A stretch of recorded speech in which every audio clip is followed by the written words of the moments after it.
There is a term that I got from a greatest hits album by Tommy James and the Shondells. It was actually a live version of the album that I had come across. And it opens up the guy doing the introduction, some kind of monkey muck, you know.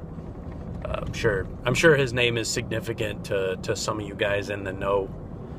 But he introduced Tommy James and the Shondells as being the soundtrack of our lives. And that's a term that has kind of stuck with me, you know, meaning that as we were younger and going through different things, you know, this was the music that was playing on the radio, you know, this was the music that we were listening to at our houses and stuff. And so it was for me, not with Tommy James and the Shondells. I mean, that was probably more my dad's soundtrack of his life, you know. But, you know, soundtrack of my life was, you know, Pink Floyd The Wall. Pink Floyd The Wall, and also Metallica and Justice for All, of all things, you know.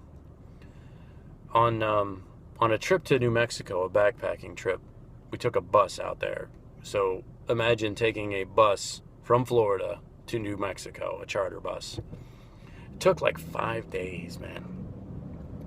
But I had made all these little tapes to listen to with my Walkman, you know. And among them was Pink Floyd The Wall and a couple others. And man, I just listened to The Wall over and over and over again.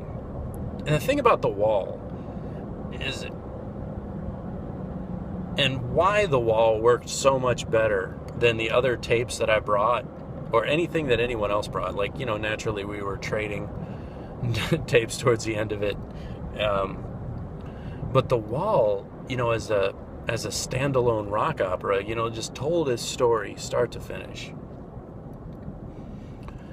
And man, it's just one of those things. Like, I can listen to The Wall now, and it's, oh God, 23, 24 years later, and it brings me back to that time, you know. And, you know, Pink Floyd The Wall is a soundtrack for one of the greatest times in my youth, you know. I went on to have greater times as an adult, you know. But, man, it's so cool to relive that soundtrack. Bought it on iTunes, as a matter of fact. This has been your Daily Dose of Lambdog. Comment below what if your soundtrack's any different. I'm kind of curious about this. I've got a cool variety of viewers. I'm interested in what you guys have to say about it on the reel. All right, look forward to seeing what you put. See y'all later.